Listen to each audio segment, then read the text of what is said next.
اب تو ستار صاحب دامت برکات و نالیہ کو مدعو کر رہا ہوں اس شعر کے ساتھ کہ موج کل موج صبا موج سحر لگتی ہے، موج کل موج صبا موج سحر لگتی ہے، سر سے پاؤں تک وہ سما ہے کہ نظر لگتی ہے، لمحے لمحے میں بسی ہے تیری آمد کی مہر، آج کی رات تو خوشیوں کے سفر لگ رہی ہے۔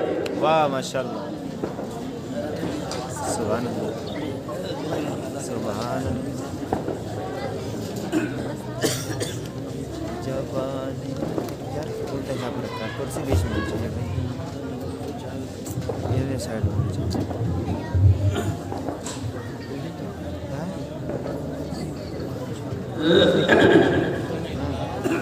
بہت زیادہ بھیڑ میں ہے۔ الحمدللہ نحمده ونستعینه ونستغفره ونؤمن به ونتوکل علیہ ونعوذ باللہ من شرور انفسنا ومن سیئات اعمالنا، من یهده اللہ فلا مضل له ومن یضلل فلا هادی له، ونشهد ان لا الہ الا اللہ وحدہ لا شریک له، ونشهد أن سيدنا وسندنا حبيبنا وشفيعنا وبارك وسلم تسليما كثيرا كثيرا، أما بعد فأعوذ بالله من الشيطان الرجيم، بسم الله الرحمن الرحيم، إذا زلزلت الأرض زلزالها وأخرجت الأرض أثقالها وقال الإنسان ما لها يومئذ تحدث أخبارها، وقال الله تعالى في القرآن المجيد صدق الله العظيم۔ عزیزان محترم، قابل احترام اسٹیج پر تشریف فرما موقر علماء کرام اور معصوم سے پیارے طلباء عزیز اور یہاں پر تشریف لائے ہوئے دور دراز سے مہمانان اکرام، آپ تمام حضرات بڑے قابل احترام ہیں۔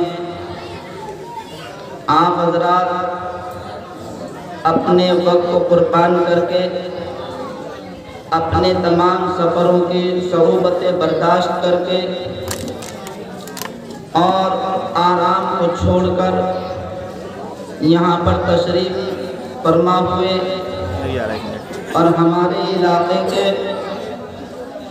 ہمارے نوجوان اور ہمارے بزرگ یہاں پر چند ہی نظر آتے ہوئے ایسا لگ رہا ہے کہ شاید یہاں علاقے کے لوگ اپنے ہی گھروں پر اپنے ہی بیٹھکوں میں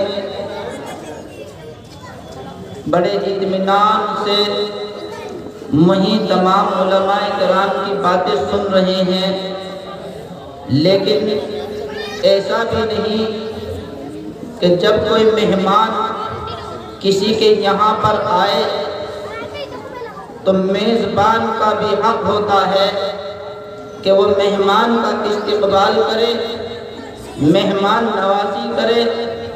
اس لیے یہاں پر جو ادھر ادھر سے دور دراز سے ہمارے بزرگ، ہمارے اکابر، علماء کرام، مہمانان خصوصی یہاں پر تشریف لا رہے ہیں، علاقے والوں کی ذمہ داری ہے کہ وہ ان کا استقبال کریں، اور استقبال اسی میں ہے کہ آپ آئیے جلسے گاہ میں اور ان علماء کرام کی تقاریر سنیے، ان کے بیانات سے مستفید ہوئیے اور ان کی بتلائی ہوئی نصیحتوں پر عمل کیجیے۔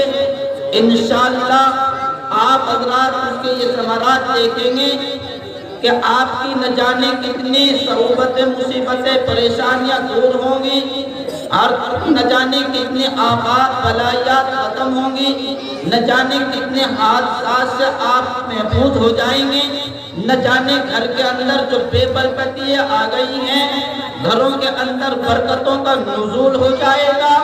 اور جو رحمتوں کے فرشتے آنے بند ہو گئے، رحمتوں کے فرشتوں کی آمد شروع ہو جائے گی۔ کاروبار جو ٹوٹ گئے ہیں ان علماء کرام کے یہاں پر قدم پڑنے سے نہ جانے اللہ ہمارے کاروبار میں پھر سے وہی برکتیں عطا فرما دے جو الجھنوں میں ہم الجھ گئے ہیں۔ نہ جانے کتنی الجھنیں سلجھ جائیں گی اور نہ جانے کتنے گھر سے بے گھر ہو گئے ہیں۔ شاید ان علماء کرام کے یہاں پر آنے سے ان کے گھر بس جائیں گے۔ بھائی کا بھائی دشمن ہو گیا، نہ جانے بھائی بھائی میں پیار پیدا ہو جائے۔ اولاد ماں باپ کی نافرمان ہو گئی، نہ جانے ان علماء کرام کے یہاں آنے سے ماں باپ کی اولاد فرما بردار ہو جائے۔ جو ان کے حصے میں نہ جانے کتنی پریشانیاں آنے والی تھی وہ ختم ہو جائیں گی، اور نہ جانے ان علماء کرام کے یہاں آنے سے ہماری بستیوں پر کتنی رحمتوں کی بارش ہو جائے۔ آپ حضرات یہ سمجھ رہے ہیں کہ یہ علماء کرام ٹھالی ہیں، یہ بیکارے ہیں؟ نہیں نہیں، خدا پاک کی قسم یہ وہ علماء کرام ہیں جن کا اللہ رب العزت بے ادب احترام کرتا ہے۔ فرشتے ان سے مصافحے کے لیے ترستے ہیں، نہ جانے کیسے کیسے مالدار لوگ ان سے مصافحے کے لیے ترستے ہیں۔ ہم یہ ان کا اگر استقبال نہیں کریں گے، اپنے گھروں کو چھوڑ کر یہاں نہیں آئیں گے، تو شاید یوں کہنا پڑ سکتا ہے کہ ہم نے ان علماء کرام کی ناقدری کی۔ اور آپ جانتے ہیں اگر کوئی کسی کی ناقدری کرے گا، مثل مشہور ہے کہ قدردانوں کو دیا جاتا ہے دین اور ناقدروں سے لیا جاتا ہے چھین۔ جو آج ہمیں اللہ نے نمازیں پڑھنے کی توفیق دے رکھی ہے، شاید اس کا نتیجہ یہ ہو جائے کہ بے قدری کا کہ ہماری نسلوں کے اندر نماز پڑھنے والا بھی کوئی نہ رہے۔ قرآن کریم پڑھنے کی اور حفاظ کرام بننے اور علماء کرام بننے کی تو بہت دور کے کتاب کی بات ہے، اگر یہ ناقدری کی تو شاید کہیں یہ عالم ہمارے سامنے آ جائے۔ اس لیے میں اپنے تمام علاقے کے لوگوں سے یہ کہنا چاہتا ہوں کہ جو اپنے گھروں میں بیٹھے ہوئے ہیں وہ اپنے گھر کو چھوڑ کر، اپنے بستر کو چھوڑ کر، اپنے بیوی بچوں کو چھوڑ کر، اپنے آرام اور راحت کو چھوڑ کر پہلے آپ یہاں جلسے گاہ میں آئیے۔ ان علماء کرام کی زیارت کرنا ہی کتنا بڑا ثواب ہے۔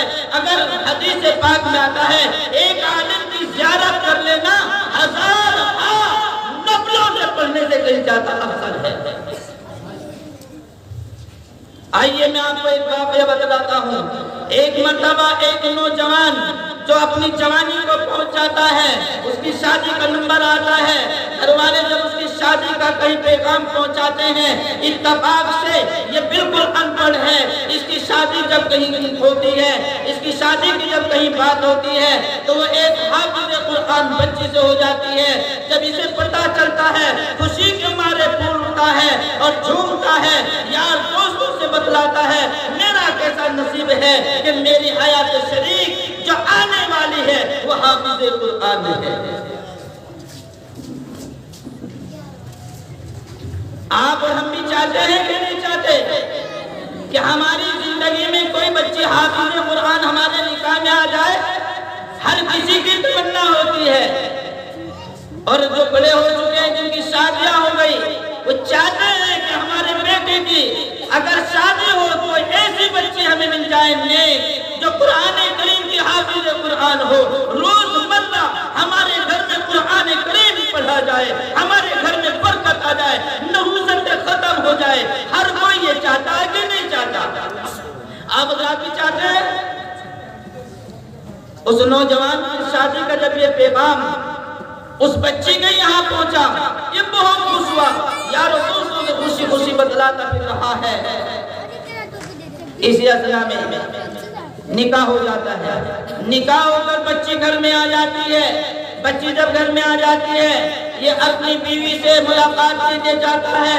بیوی کہتی ہے دیکھو جی بات سنو، مسئلہ یہ ہے قرآن کریم کے اوپر قرآن کریم رکھا جائے، قرآن کریم کے اوپر قرآن کریم رکھا جائے، اس کی بے حرمتی نہیں، لیکن قرآن کریم کے اوپر کوئی دوسری کتاب رکھی جائے، قرآن کریم کی یہ بے حرمتی ہے۔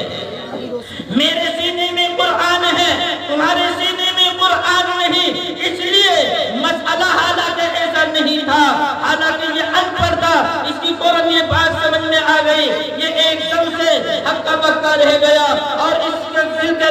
گھبراہٹ پیدا ہو گئی کہ ہاں کہیں واقعی میں نے اگر اللہ کے کلام کی میں نے بے حرمتی کر دی تو کہیں اس کا وبال میرے اوپر نہ پڑ جائے.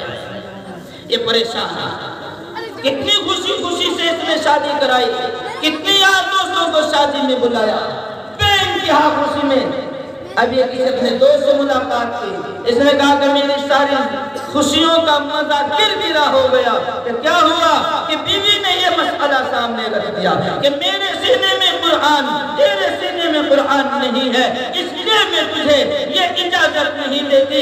کہیں ایسا نہ ہو کہ تو قرآن کریم جو میرے سینے میں ہے اس کی کہیں بے حرمتی نہ ہو جائے. حالانکہ ایسا مسئلہ نہیں تھا, لیکن ان پڑھ تھا, اس کا یہ مسئلہ سمجھ میں آ گیا. اور یہ رات کو وہاں سے نکل اور کہیں اپنے دوستوں کے پاس پہنچا. اس نے کسی سے معلومات کی تو اب کیا ہوتا ہے, کسی نے بتلایا کسی اللہ والے کے پاس چلا جا, وہاں جا کر تیرا مسئلہ حل ہو سکتا ہے.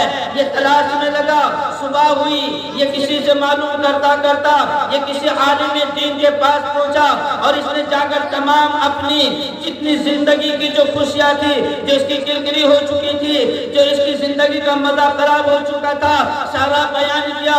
ان عالم دین نے کہا کہ اچھا آج تم ایک کام کرو, ہمارے پاس قیام کرو, صبح کو فجر کی نماز ہوگی, میری دائیں جانب آ کر بیٹھ جانا.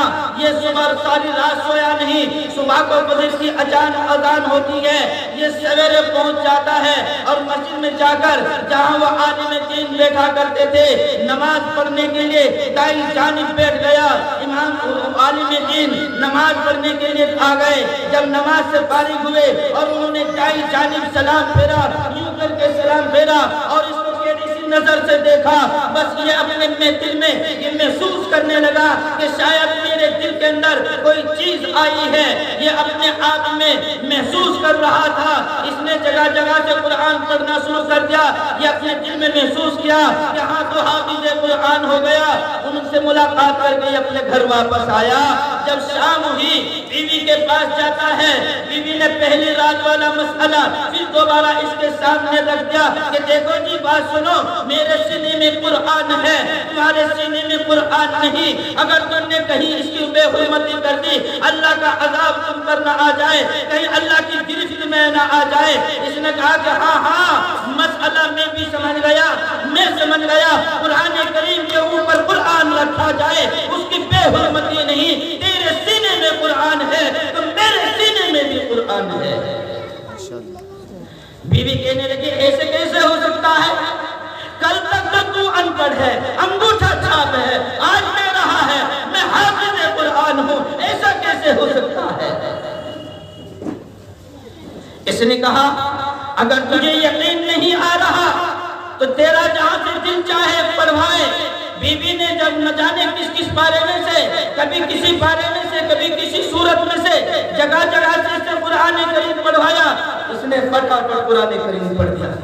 بیوی نے کہا کہ ہاں یہ تو مجھے یقین ہو گیا کہ تم حافظ قرآن ہو, لیکن یہ بتلائیے کل سے اب تک تم حافظ قرآن کیسے بن گئے, یہ بات سمجھ میں نہیں آئی. اس نے کہا کہ تجھے سمجھاتا ہوں, آپ یہ ایک بات بتلائیے, ننھا سا ایک بچہ ہو, معصوم سا ایک بچہ ہو, ماں کا دودھ پینے والا ایک بچہ ہو, اگر کسی فنکشن میں چلا جائے, ماں اس کو سجا کر لے جائے, ماں اس کو ماتھے پر ٹیکا لگا کر لے جائے, بہترین خوبصورت اس کے کپڑے پہنا کر اس کو کسی فنکشن میں لے جائے, اور وہاں کسی نمازی کی نہیں, کسی عالم کی نہیں, کسی بے نمازی کی اس کو نظر لگ جائے, کسی ناپاک کی اس کو نظر لگ جائے, وہ نظر یہ اثر کرتی ہے کہ بچے کی طبیعت بگڑ جاتی ہے, طبیعت خراب ہو جاتی ہے, ماں کا دودھ پینا چھوڑ دیتا ہے, رو رو کے برا حال کر دیتا ہے. ماں اپنے شوہر سے کہتی ہے کہ اس کو حافظ صاحب کے پاس لے جاؤ, امام صاحب کے پاس لے جائیے, اسے دم کرا کر کے لائیے.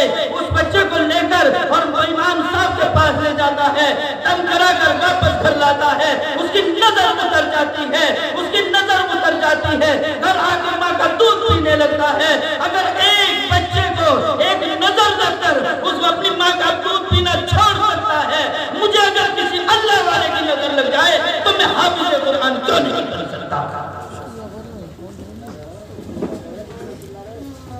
اس لیے محترم دوستو, میرے علاقے کے لوگوں, اگر آپ یہاں روبرو ہو کر ان علماء کرام کی زیارت نہیں کر سکتے اور صرف یہ سوچ لیں کہ ہم اپنے گھر میں بیٹھ کر ہم اپنے علماء کرام کی باتیں سن رہے ہیں تو آپ ان کی زیارت سے محروم رہے.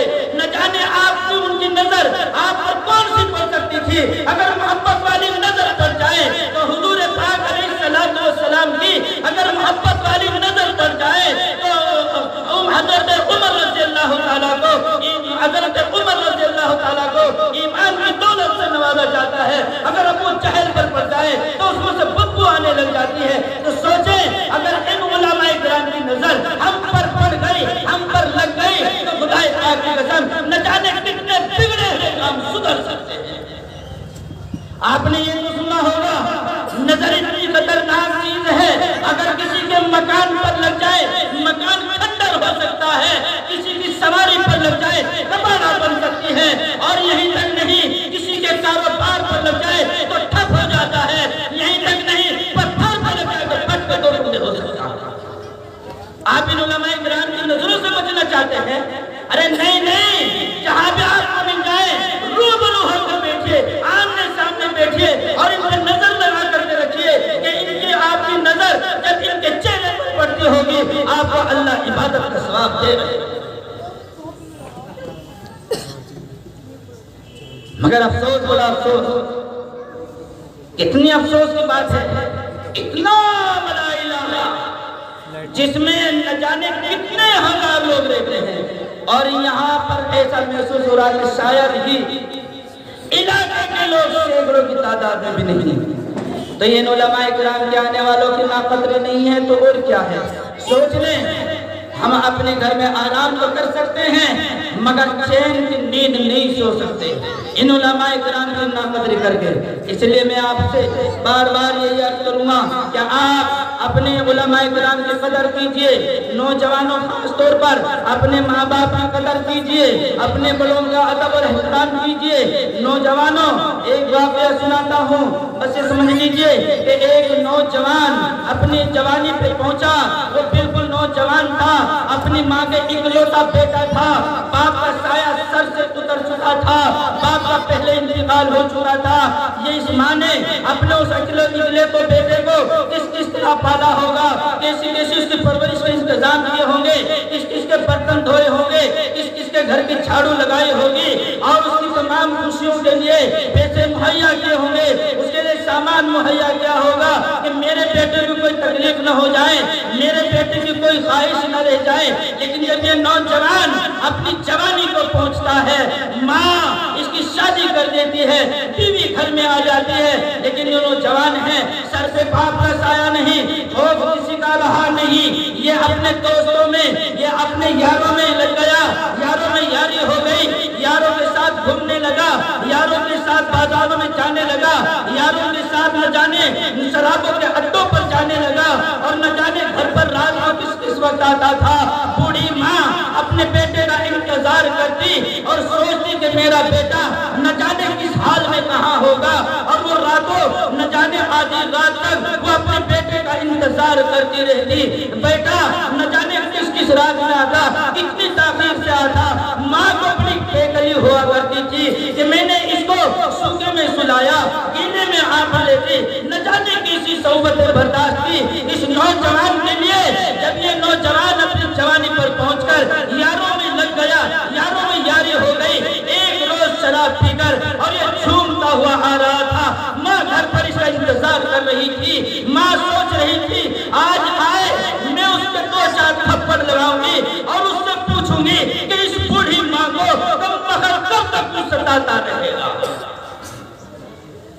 جب یہ نوجوان جھومتا ہوا گھر کے دروازے پر پہنچا اور اس نے آ کر گھر کے دروازے کا کنڈا کھٹکھٹایا, ماں جلدی سے دوڑ کر دروازے پر پہنچی اور دروازہ کھولا اور اس نے یہاں سے یوں گرے پان پکڑ کر اور یوں ہلایا, بس اتنا ہلایا ہی تھا کہ اس شراب کے نشے میں نوجوان نے اپنی ماں کے منہ پر ایسا تھپڑ مارا کہ ماں دم سے نیچے گری اور بیوی گھر میں سے نکل کر آئی کہ نہ جانے کیا چیز گر گئی ہے. دیکھا کہ بوڑھی ماں نیچے پڑی ہوئی ہے, اس کا ہاتھ پکڑا, ماں کے کمرے میں لے گئی, 4 پائی پر لٹا کر آئی, پھر نوجوان کا ہاتھ پکڑا, اپنے کمرے میں لے کر آئی اور ایک چادر لے کر